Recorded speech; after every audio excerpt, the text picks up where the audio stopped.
Okay, so welcome to part 2 of the grade 9 orientation for high school. So if you haven't seen part 1, I would recommend that you listen to that one first, listen and watch to that one first. We left off with graduation requirements, and I just wanted to point out a few things that we try, both Mr. Earhart, Mrs. Huckle, and I try very, very hard to make sure that your child, that you have the 24 credits and that they are the correct 24 credits to graduate. Now, having said that, we work a lot with you and try and make sure that those credits are the ones that you have to graduate.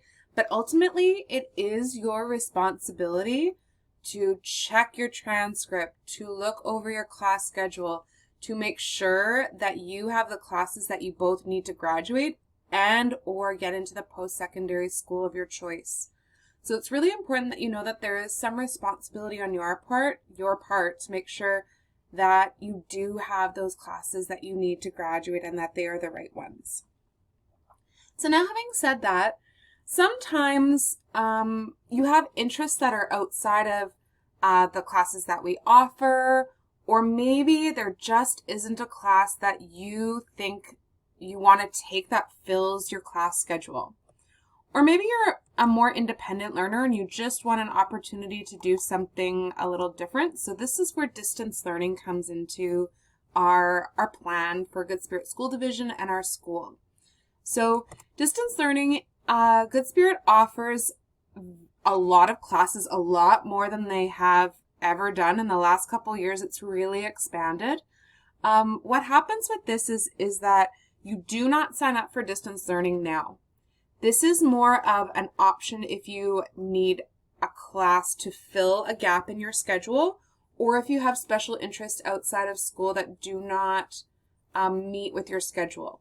So we build a schedule typically first, and then we offer, or we get you to look at the distance learning options, which actually are not available right now or probably until the end of May or June, until they have decided what classes they want to move forward with distance learning. So this is really important that a parent is a part of this process. You will receive emails on progress. There needs to be a permission form signed by parents to enroll in distance learning classes. It's not just the student says, oh, I'm going to take a class and we get started. There is a conversation and a dialogue between a parent, student, and administration and the school. The teacher advisor for distance learning, the one who makes sure that you complete all of your assignments, is Mrs. Parsons. Miss Lisanne you will hand all the paperwork to, but Mrs. Parsons is essentially your distance learning teacher. So she'll make sure that you're on track. She will check your progress and make sure and maybe hound you a little bit if you are falling behind in your distance learning classes. It's really important to understand that a certain person kind of takes distance learning, and you have to be pretty self-motivated and have a schedule to make sure that you complete all the required assignments on time and that you follow that schedule. Now, if there isn't a distance learning option offered with Good Spirit School Division, sometimes there is classes that are offered outside the school division. I can think of one, Creative Writing 20. We don't have enough students sign up for that. You can take that class potentially outside the school division.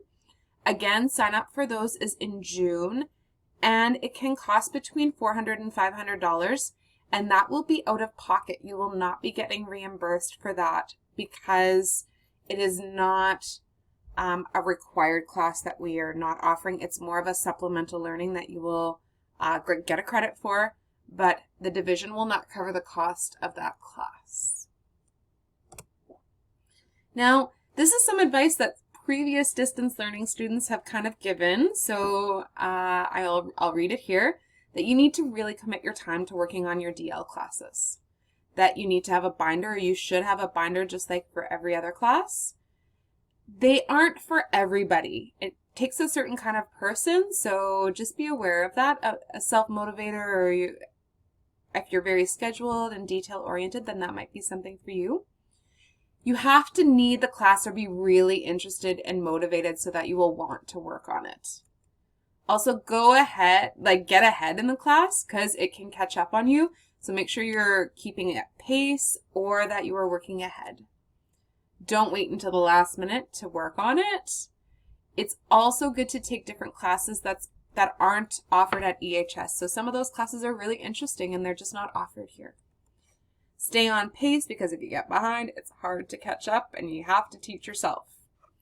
So now this is our course requirement sheet. So this is basically a list of all the classes that you need in order to graduate, and it's just a simplified form for you to fill out. So it kind of goes through the grade 10 column right here, and you would check off as you complete these classes. This is the English, I know you can't read it. English, history, science. So as you go through all these classes, you'll check them off to make sure that you have all the requirements. Again, one English class here. This is the math courses, and then the history or social studies, and then the sciences, and then all the electives that we offered. I'm going to go show you our career guidance website, and on that you can download this form for yourself. Normally during this presentation we would have them and we would print them out for you, but that's just unfortunately not possible. So there is a copy of this form that is available for you. Next is post-secondary pursuits. So this is really, really important. CWE is a great class to take, so to prepare you to figure out what you're interested in and what you maybe want to do after you're done high school.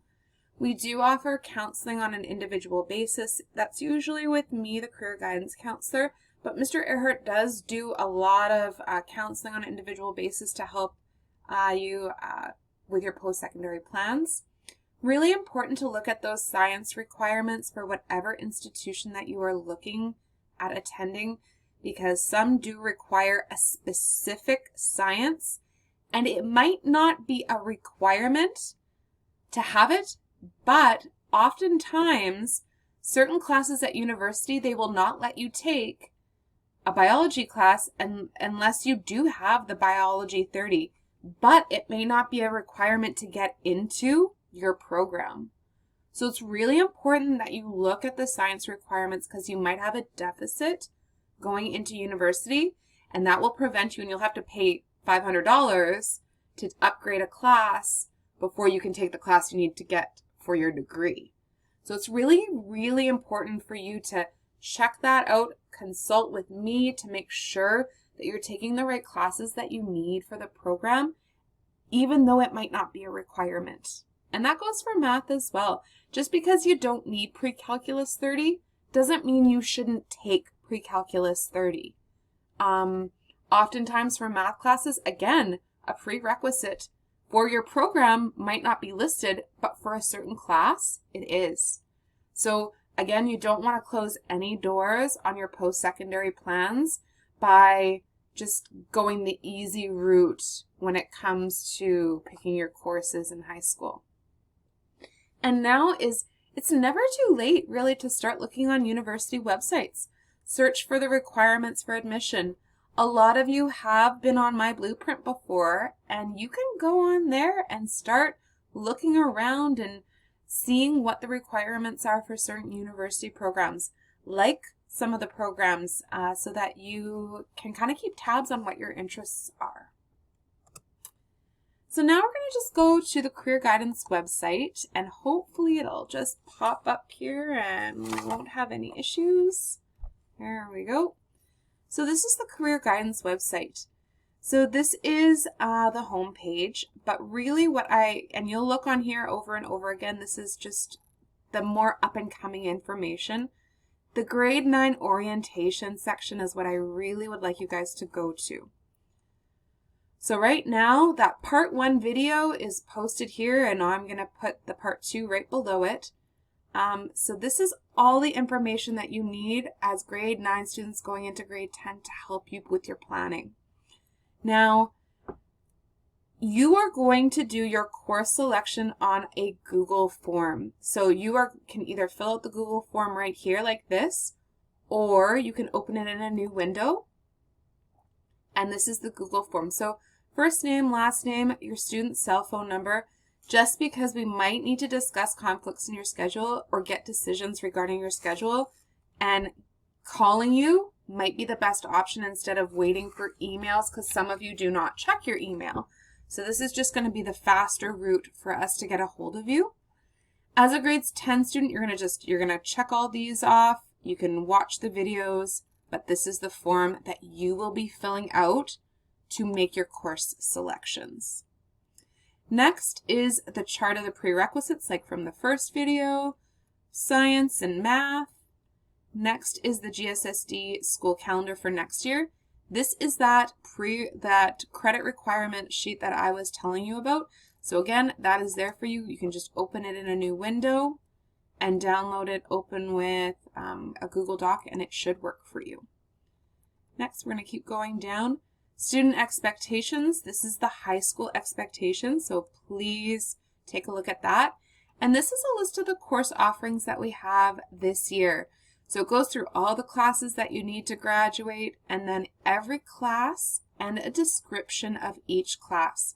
Again, we would have handed this out to you as a paper version if we had orientation, but I guess the online version will have to work. So you can look here. So if you want to know what chemistry is all about, there's a little brief description here, and it tells you also what the prerequisite for that Chemistry 30 class is.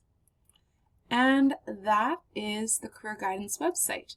Now, there are other things in here that you might want to look at, the distributed learning. So there's a list of courses from last year, so it kind of gives you an idea of what might be offered.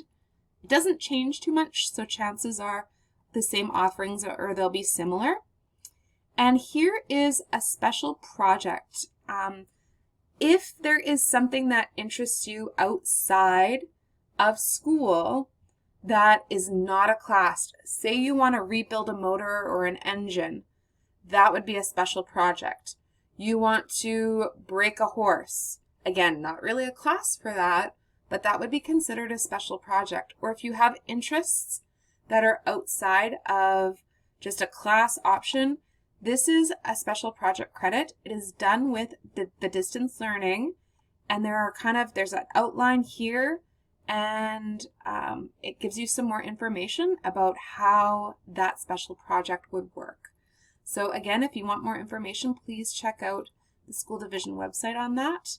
And then we can talk about also apprenticeships and things like that down the road, or especially we do that in CWE. But if that's an interest for you, you can also start earning credits towards that, and Mr. Daniel has a lot of great information. Post-secondary, again, there's lots of great links here to how to order transcripts, the different university websites, and how you find information, especially for Saskatchewan students on there. There's also other things, like if you're planning on taking the SATs, our career day, and parent information, scholarships and loans. So this is really a good resource for you. I'm hoping that you guys will find it useful. If there's anything that you feel like is missing on here or that would be beneficial to have, please let me know so that I can resource that information out and get it up here for you. So that is the website. So now I am just going to go to the last little bit of our presentation here. So we did talk about this in the first video. Just a reminder that in grade 10 you do have to take those 10 classes. Grade 11, 9 classes, 1 spare. Grade 12, 8 classes, 2 spares. Now, regular attendance is very, very important to the success of our students. And just a policy that we have is that after 15 absences in high school, and if you have below a 50% average, you will be removed from your class. So really important that you attend classes, that you are present, because this can sneak up on you, and after 15 absences, Mr. Earhart, Mrs. Huckle will have a discussion with you before that, and your teacher will before that, but you could be removed from the class, which will put you behind for graduation. Again, that Esther Hazy handbook on my website is the most recent version. We will get one up there on the school website. And just Some advice: doing your homework.